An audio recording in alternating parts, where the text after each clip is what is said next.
Hello everyone, welcome to week 5, lecture 2, general equilibrium. In this lecture, we are going to discuss general equilibrium analysis. We have been dealing with partial equilibrium analysis, the situation where we look at the equilibrium setting of a single consumer in the market. Here we are going to look at the equilibrium, the simultaneous equilibrium of all economic agents in the market. So here we're going to look at the Edward box, the concept of the Edward box, Pareto optimality, and then the Pareto improvement. So let's begin with partial equilibrium analysis here. Now, when we deal with the study of demand and supply, we use partial equilibrium analysis to understand how consumers and sellers interact in the marketplace, leading to an equilibrium price and quantity. Now, we say that both consumers and sellers, they interact in the market to obtain the equilibrium price and the quantity. So that is what we have been doing under partial equilibrium analysis. It focuses mainly on the determination of price and quantity in a single market, holding the prices of other goods in other markets constant. So now we are holding the prices of all the other goods constant, whilst we only look at the price and quantity in a single market. So under partial equilibrium analysis.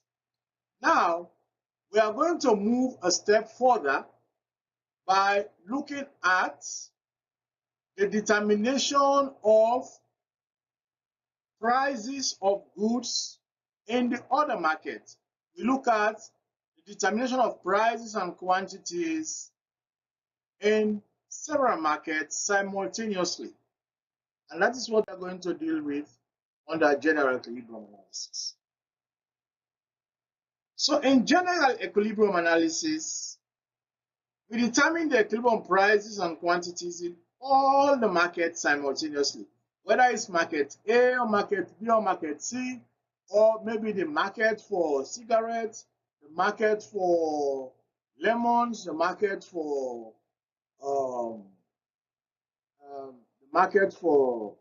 toothpaste. So we are going to determine the equilibrium prices and quantities in all those markets simultaneously. So that is what we are going to deal with under general equilibrium analysis. Now there are three key points here. One point here is that the general equilibrium considers all interactions among the markets. Now you remember, when we talk about partial equilibrium analysis, we are only referring to what? The equilibrium prices and quantities in a single market, right? Now, that was our point of focus. Now, we are going to divert our attention to the interaction that occur among all the markets. So here, we are going to determine the prices and quantities of all the markets simultaneously. So here we determine prices and quantities simultaneously, and then we also determine a relationship among all the markets for all the variables like factor input, like factor incomes, like revenues, etc. So we are going to look at all these ones, looking at factor incomes, factor input, and revenues under general equilibrium analysis.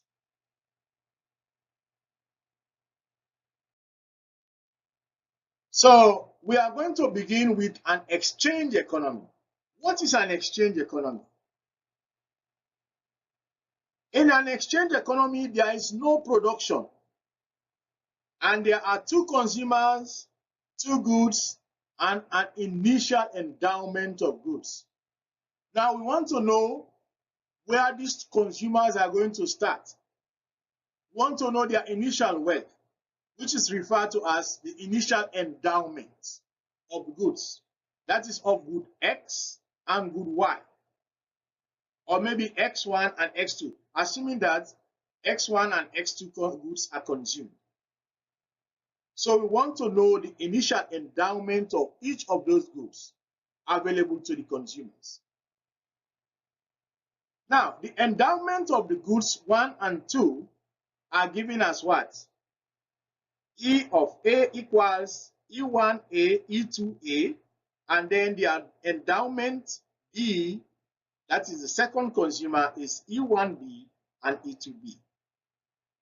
Now, the subscript there refers to the goods that are consumed, and A and B are the consumers. Now, with given set of prices P equals to P1, P2, each of the two consumers chooses their preferred bundle based on their total wealth. They choose their preferred bundle based on their total wealth as P1X1A plus P2X2A, and this is less than P1E1A plus P2E2A. And then for individual B, we have P1X1B plus P2X2B less than or equals to P1E1B plus P2E2B. The market value for the consumer's endowment is on the right-hand side. Now remember, the P1E2B plus P2E2B, P1E1A plus P2E2A, this refers to what? The market value of the goods. That is the market values of the consumer's endowment. We have the market value for individual A's endowment, and then we have the market value for individual 2's endowment, the individual B endowment. So individual A's market value is equals to P1E1A plus P2E2A. And then individual B is P1E1B plus P2E2B.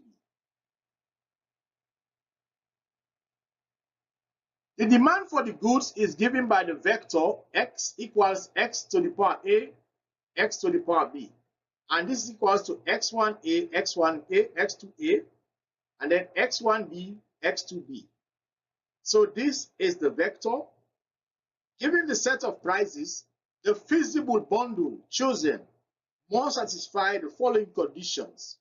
X1A plus X1B is equals to the initial endowment E1A plus E1B. And then for X2A plus X2B is less than or equals to E2A plus E2B.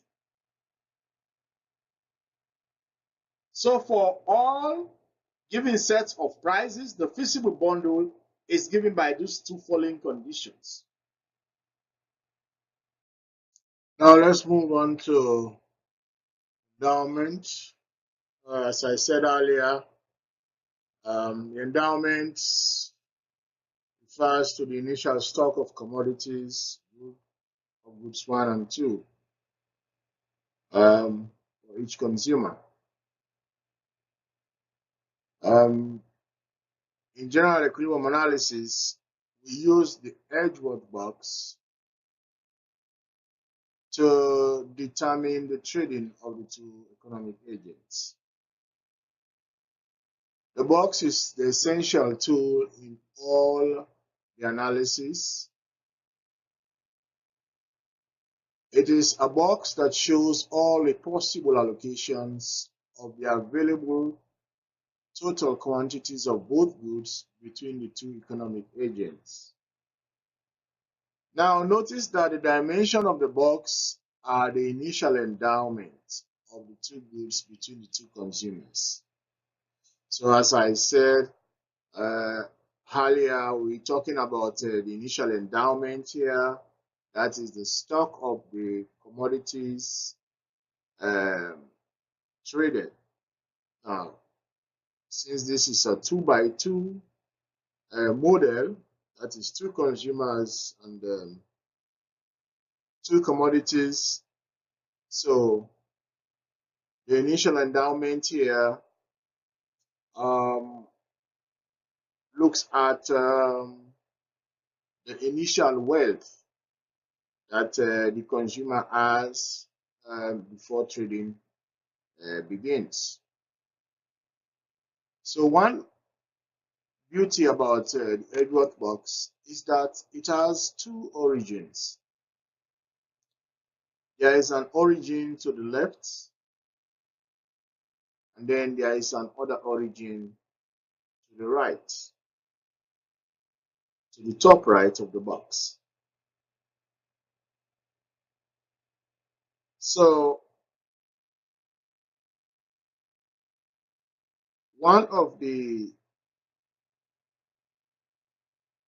indifference curves that we're going to be using will be superimposed on the other, so that it will have what is referred to as a point of tangency between the indifference curves of one consumer and the indifference curves of another consumer. The point of tangency here represents the Pareto optimal point. So the curve that connects all those Pareto optimal points or Pareto efficient points is referred to as the contract curve. Later on, we're going to see how this contract curve will be derived, as well as the Pareto efficient allocations. The height of the box, the Edgeworth box, is just the sum of the initial endowment of good 2 for both consumers. And the width of the box is the sum of the initial endowment of good 1 for both consumers. So what I'm saying here is, when we talk about the width of the box as the sum of the initial endowment of good 1 for both consumers, it simply means that the initial endowments of good 1 for consumer A plus the initial endowment of good 1 for consumer B should be on the horizontal axis. That is, the sum of those two should be on the horizontal axis. And then the height of the box now carries good 2. That is, the sum of the initial endowments of good 2 for consumer A and the initial endowment of consumer B for good 2. So notice that good 2 should be on the vertical axis for both consumers, and then good 1 should be on the horizontal axis for both consumers.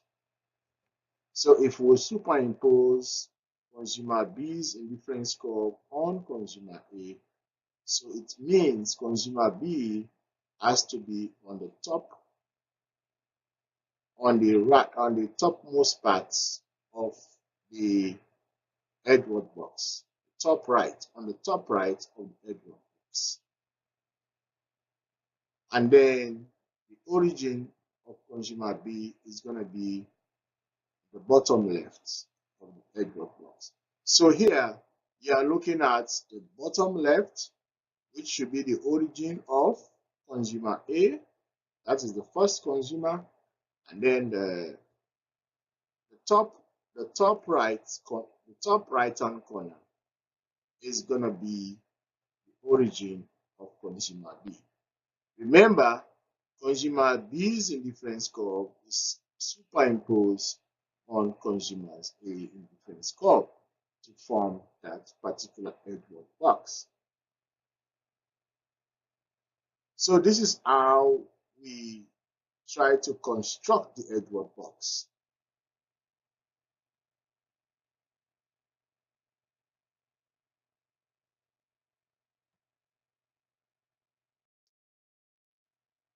Now let's take one example here. Consider a Robinson Crusoe economy where there are only two consumers, A and B, and two goods, X1 and X2. If the endowment of the two consumers is such that E to the A equals E1A, E2A, and this equals to 7, 5, and then endowment for consumer B is E1B, E2B equals 10A, draw an Edgeworth box representation of this economy and show the initial endowment point. Now, to draw an Edgeworth box for these initial endowment, we first obtain the height and width values.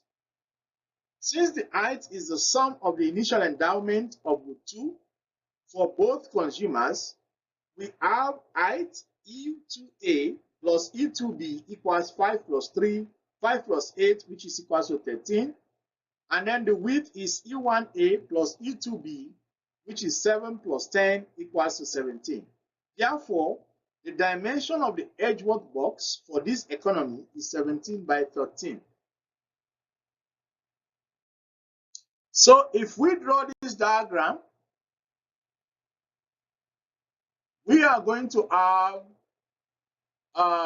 E1A plus E2B on the horizontal axis, which is equal to 17. And then for consumer B, we are also going to have 17. But remember, E1B is equals to 10. And then for consumer A, E2A equals to 5. E2A equals to 5. And we have E2A equals to 5. And then E1A equals to 7. So the initial allocation here, the endowment allocation is 7, 5, and then 10, 8.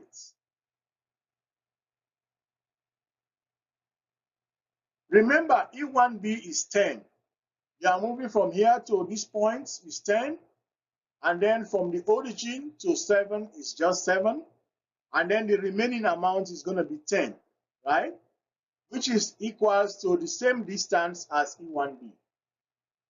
And then you plug E1B there. Now remember, from the origin of consumer A to 5 is E2A equals to 5, right? And so, because the height here is 13, if from 0 to 5 is 5, then the remainder is going to be 8. Therefore, E2B is equals to 8. That's why we put E2B on the other side as equals to 8. Now, if you know E1B, then the only way to find E2B is to subtract the sum, is to subtract E1B from the sum. And the sum we know is what? Is 17, because E1A plus E1B equals to 17, right? So if we subtract that, if we subtract E1A, E1B from 17, we're going to have E1A, and E1A is just what? 7, which is this one from 0 to 7, right? So remember, here on the vertical axis to the left, you have E2A plus E2B. And then on the horizontal axis, you have E1A plus E1B. Okay? So, good to remember is on the vertical axis, and then good one is on the horizontal axis. for each of the consumers. Now consumer B is what? Is towards the right, and then consumer A is on the left. The origin of consumer B is on the right, and then the origin of consumer A is on the left. Right? So this is the Edgeworth box. So this is why I say this box has what? Two different origins. Now, how do we find the initial endowment? It is very, very simple. Now,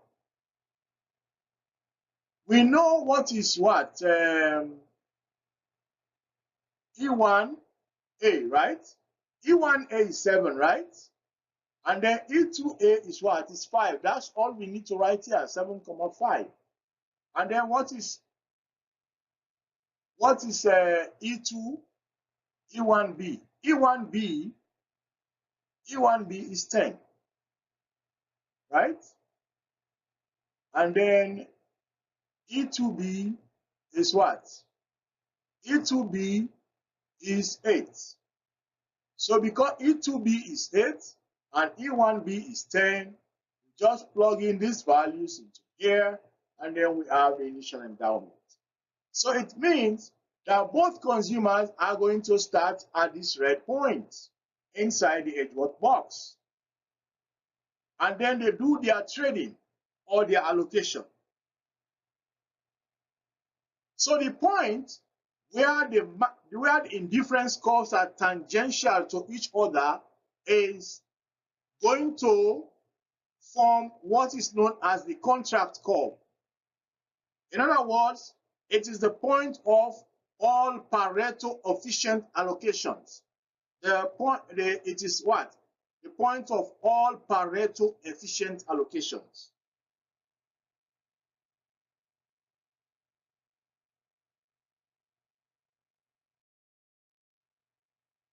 Now, as a matter of fact, I want you to do these exercises. Now, you need to do these two exercises. If you are able to do them, please do them and then send me an email. I need you to do these ones and then send me an email. Send me all your results in an email. You do them in Word. Draw the Edgeworth box very, very well, and then send me the email. For those of you who have not done well in the course, if you are able to do this, I am going to give you extra credits. So I need you to do these two exercises. If you want extra credits, I need you to do these ones, these two questions. Draw an Edgeworth box representation of this economy and show the initial endowment point. And then for question 2 again, you are going to draw an Edgeworth box representation of this economy and show the initial endowment point. But here you are going to consider an economy where there are only two consumers, A and B, and two goods, X1 and X2. Then if the endowment of the two consumers is such that E to the A equals E1A, E2A equals 8, 8, and E2B equals E1B, E2B equals 8, 8, draw this Edgeworth box representation of this economy and show the initial endowment points. So I presume you'll be able to do this based on our previous discussion. You'll be able to do this and present that neatly in a graph. So please do this one and shoot me an email tonight or maybe tomorrow morning. I'll look at the emails and then grade them, send them back to you. Thank you.